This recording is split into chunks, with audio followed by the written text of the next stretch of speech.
என்ன மாதிரி நினைப்புலையும் வேணா பண்ணலான்ற மாதிரி இருக்கா? சட்டமன்ற வெற்றி மன்றமா போயிட்டு இருக்கு, போலாரமா மத்ததும் போயிட்டு இருக்கு. தொழிலாளர் பிரச்சனையை பத்தி யார் பேசுவா? தூய்மை பணியாளர் பிரச்சனை பத்தி யார் பேசுவா? அதுக்கு பதில் சொல்லணும்ன்றது எங்களோட கோரிக்கை. எங்க முதலமைச்சர் சந்திக்கணும் நாங்க கேக்குறோம், எங்க தங்கத்தை பார்க்கணும்னு கேக்குறோம். நீங்க பார்க்கலாம், தினைக்கு போராட்டம் நடக்கும். இந்த சென்னை மாநகராட்சியில நாங்க நீங்க சட்டமன்றத்தை கூட்டிட்டே இருங்க. எங்க ஆட்கள், எங்க சென்னை மாநகராட்சி தொழிலாளர்கள், தூய்மை பணியாளர், உழைப்போர் மிக தினைக்கு போராடிட்டே இருக்கும். 5 பேர் 10 பேர் வச்சுக்கிறவங்கள சங்கம் இருக்கு. இன்னைக்கு ஆரம்பிச்ச தாவேக்கா தொழிற்சங்கத்து சங்கம் இருக்கு. நாங்க 6 வருஷமா போராடி சம்பளத்துல இருந்து பல்வேறு போராட்டம் நடத்திட்டு இருக்கோம். எங்க சங்கத்துக்கு உள்ள அறை கிடையாது, சங்க அளவு கிடையாது, வெளியே வைக்கிறாங்க. எங்க உழைப்போர் மிக 3000க்கு மேற்பட்ட உறுப்பினர் வச்சிருக்கோம். எங்களுக்கு கொடுக்க மாட்டேன். இது என்ன நவீன தீண்டாம? எங்க சங்கம் மேல புதுசா ஆரம்பிச்ச உறுப்பினரே இல்லைனாலும் தாவேக்கா தொழிற்சங்கத்துக்கு உள்ள சங்கம் இருக்கு. எங்களுக்கு சங்க எங்களை அலுவலகம் கொடுக்க மாட்டேன்னு கமிஷனர் உட்காந்து சொல்லிட்டு இருக்காரு. இப்ப நீங்க பெண்களுக்கு கழிப்பறை இல்லைங்க. முதல்ல பெண்களை பத்தி பேசுறாரு முதல்வர். அம்மா தங்கச்சி மத்தவங்க எல்லாம் மரியாதை இருக்கணும். அவங்க முதல்ல கழிப்பறை இருக்கணும். சென்னை மாநகராட்சி பெண் தூய்மை பணியாளருக்கு கழிப்பறை இருக்கணும். அந்த முதல்ல மரியாதை கொடுங்க. அந்த மரியாதை பத்தி என்னன்னு பாருங்க.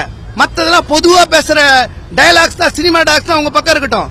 இங்க நாங்க நேரடியா குற்றம் சாட்டுறோம். சென்னை மாநகராட்சி பெண் தூய்மை பணியாளருக்கு கழிப்பறை இல்லை, ஓய்வறை இல்லை. இதை விட வெட்கக்கேடு இந்த அரசுக்கு எதுவுமே இல்லை. நாங்க பணியந்திரவனு எங்க உழைப்பெருமத்துல போராடுறோம். வீடு விடா மிரட்டுறீங்க போலீஸ வச்சு. நேத்து மிரட்டிருக்கீங்க, இன்னைக்கு காலைல போய் மிரட்டிருக்கீங்க. நாங்க போராட்டம் பண்ணா எங்க சங்க முன்னணிகளை வீட்டுல போய் நீங்க யாரு, எந்த வார்டு, எந்த இடத்துல வேலை செய்றீங்க, எதுக்கு போராட்டம் போறீங்க மிரட்டுறீங்க. நாங்க அரசியலமைப்பு சட்டத்தை தூக்கி பிடிக்கூடிய அம்பேத்கர் கூட்டம், தூக்கு மேடையர்னா பகத்சிங் கூட்டம். நாங்க இதுக்கெல்லாம் பயப்பட மாட்டோம். நீங்க காவல்துறை வச்சு வீடு விடா மிரட்டினாலும் சரி, எங்க சென்னை பூர்வகுடி மக்கள், சென்னை மாநகராட்சி தூய்மை பணியாளர் திருப்பி இறங்கிட்டோம். நீங்க சொன்ன வாக்குறுதியை நிறைவேற்றணும். எங்களுக்கு சென்னை மாவட்ட ஆட்சியரோட சம்பளம் வரணும். மகப்பேறு எடுப்பு எங்க தொழிலாளிக்கு வேணும். வார விடுப்பு சம்பளத்தோட எங்களுக்கு வேணும். எங்களுக்கு உரிய சம்பளம் வரணும். நீங்க எங்களை மிரட்டி ஜெயில வச்சு எதனா பண்ணலாம், இல்ல வீடு விடா போய் மிரட்டலாம் செஞ்சு பாருங்க. நாங்க இங்க சொல்றோம், ஒருபோது பின்வாங்க மாட்டோம். எங்க உழைப்போர் மிக பின்வாங்காது. யார் தூண்டு நான் கேட்கறது நியாயம், அரசியலமைப்பு சட்ட உரிமை. எங்களுக்கு சம்பள உயரோ பணி நிரந்தரமோ நீங்க சொல்றது கழிப்பறைச்சோ உரிமை. நாளைக்கும் போராட்டம் தொடரும். எங்களை முதல்வர் கூட்டு பேசணும். உங்களுக்கு சினிமாக்காரங்க பேச முடியும், பணக்காரங்களோட பேச முடியும், பல முதலாளிகளை பேச முடியும், படம் எடுத்தவங்களை கூட்டு பாராட்ட முடியும். உழைப்போர் மீது 100 நாளா கேட்டுட்டு இருக்கோம். நாங்க ஆட்சிக்கு வந்ததுல இருந்து லெட்டர் கொடுத்து கேட்டுட்டு இருக்கோம். கமிஷன் மூலமா, மத்தவங்க மூலமா, காவல்துறை மூலம், எல்லாரும் மூலமா நாங்க கேட்கிறோம். முதலமைச்சர் சந்திச்சு நாங்க மனு கொடுக்கணும். லட்சக்கணக்கில் கையெழுத்து வாங்கிருக்கோம் பணி எந்திரத்துக்கு.